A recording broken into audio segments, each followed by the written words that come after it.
Subject నేను ఎందుకు తీసుకున్నానంటే ఇప్పుడు మాట్లాడితే కేంద్ర ప్రభుత్వం ఇది ప్రపోజల్ పంపించింది. కేంద్ర ప్రభుత్వం 100 ప్రపోజల్స్ ఇస్తుంది. ఇందులో ప్రపోజల్స్ ఏంటంటే అన్నిటి సమగ్రమైనటువంటి భూ సర్వే చెప్పి ఎక్కడ ఇబ్బందులు లేకుండా సరైనటువంటి డాక్యుమెంట్స్ పక్కాగా చేసి ఇమ్మన్నారు తప్పితే మీరు చెప్పినటువంటి ఈ యొక్క రూల్స్ మీ బొమ్మలు వేసుకోవడం మీరు బ్యాంకులో తాకట్టు పెట్టుకోవడం ఎక్కడ కూడా లేవు.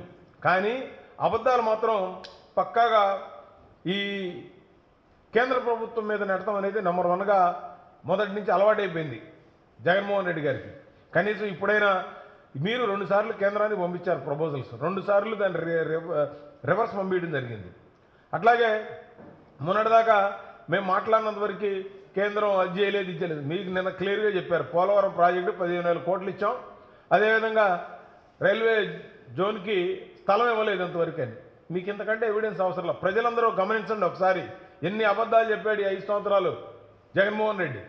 సో అట్లాగే ఈ పోస్టల్ బ్యాలెట్స్ ఇందాక చెప్పిన దాంట్లో కూడా ఈ టైంని జూన్ 3 పోస్టల్ బ్యాలెట్ జూన్ 3 వరకు కూడా చేసుకునే అవకాశం ఉందని చెప్పి ఇప్పుడే మన వాళ్ళు చెప్తా ఉన్నారు. అదేవిధంగా ఉద్యోగులు అనేక ప్రాంతాల్లో రకరకాలైనటువంటి ఏదైనా ఉంటే వెంటనే వాళ్ళకి కంప్లైంట్ చేస్తే దానికి తగ్గ ఓటు వినియోగించుకునే దానికి వాళ్ళు అవకాశం కల్పించే అవకాశం ఉంది. ఎందుకంటే ఏ ఒక్క ఓటు కూడా ఇదవ్వకూడదనేదే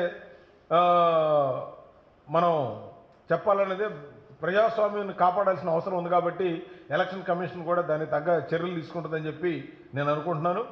సరే, అన్నిటికంటే ముఖ్యంగా ఇది కేంద్ర ప్రభుత్వానికి ఈ ల్యాండ్ టైటిలింగ్ యాక్ట్కి సంబంధం లేదు. ఇది ఇక్కడ ఈయన సొంతగా పెట్టుకున్నటువంటి జగన్ రాజ్యాంగం అంతే తప్పితే కేంద్ర ప్రభుత్వం మనం ఎలా ఉంటుందంటే రైతుల భాషలో చెప్పాలంటే మా పని అతనికి చేనుకి వెళ్ళి పురుగు పడిందిరా ముందు కొట్టిరారా అంటే వాడు తీసుకెళ్ళి ఆ పురుగులు తెచ్చే ముందు కాకుండా గడ్డి తెచ్చే ముందు తీసుకెళ్ళి చేను కొడితే చేనంతా చచ్చిపోయినట్టుగా గడ్డి ముందు తీసుకెళ్ళి కొట్టినట్టుగా ఉంది. ముందు కొట్టమన్నారు కదా, ఏ ముందు అయితే అదనమాట ఇప్పుడు జగన్మోహన్ రెడ్డి గారు చేసే నిర్వాహకం. అందుకనే ఎట్టి పరిస్థితుల్లోనూ ఈ కార్యక్రమాన్ని అదేవిధంగా మరి ఎన్డీఏలో కూడా అది పెట్టారు రైతులకు మీటర్లో మేము 9 గంటలు ఉచితంగా ఇస్తామని చెప్పి. నేను పర్టికులర్గా ఎందుకు చెబుతున్నాను, ఈ 5 సంవత్సరాలు కేంద్ర ప్రభుత్వం ఇచ్చినటువంటి స్ప్రింక్లర్లు డ్రిప్ కానీ టార్బాలిన్స్ కానీ ట్రాక్టర్స్ కానీ పవర్ స్పేర్లు కానీ ఒక్కటి కూడా సబ్సిడీలు ఇవ్వకుండా కేంద్ర ప్రభుత్వం 10,000 కోట్ల రూపాయలకి ఈయన 1000 కోట్లు కట్టాల్సిన డబ్బులుంటే ఆ డబ్బులు కట్టకపోగా దానివల్ల 10,000 కోట్ల రూపాయలు నష్టపోయారు రైతులందరూ.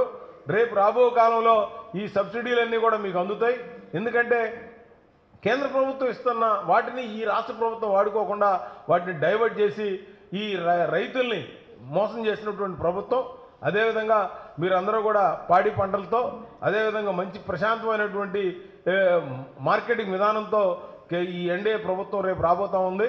అందుకనే మీరు అందరూ కూడా ఈ ప్రభుత్వాన్ని పారదోలాలని అదేవిధంగా ఈ యొక్క అవినీతి అక్రమాలు అబద్ధాలు చెప్పే ఈ ప్రభుత్వాన్ని ఇంటికి పంపించాలని అందుకే కదా ఆయన సిద్ధం అన్నాడు. ఆయన నిజంగానే ఇంటికి వెళ్ళడానికి కూడా సిద్ధపడ్డారు. ఎక్కడ కూడా ఇవాళ ఈ వైసీపీ నాయకులు ఎవరు కూడా రోజు రోజుకి గ్రాఫ్ పడిపోతుందని వాళ్ళకి అర్థమైపోయింది.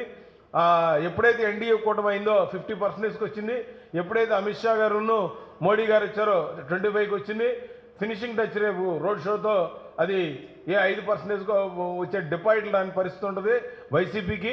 ప్రజలందరూ కూడా ఇవాళ కులము మతము ప్రాంతము పార్టీలతో సంబంధం లేకుండా ఈ అవినీతి జగన్మోహన్ రెడ్డిని ఇంటికి పంపించడానికి సిద్ధమై ఉన్నారు. కాబట్టి దాన్ని సక్సెస్ఫుల్గా రేపు 13వ తారీఖు పూర్తి చేస్తారని చెప్పి నేను అనుకుంటూ దానికి ఎగ్జాంపుల్ ఈ ప్రభుత్వ ఉద్యోగులే.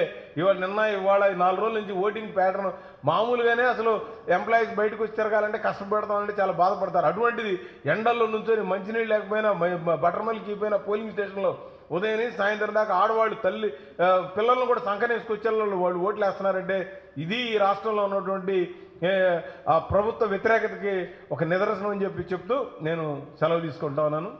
ఏదైనా క్వశ్చన్లు ఉంటే అడగవలసిందిగా కోరుతా ఉన్నాను.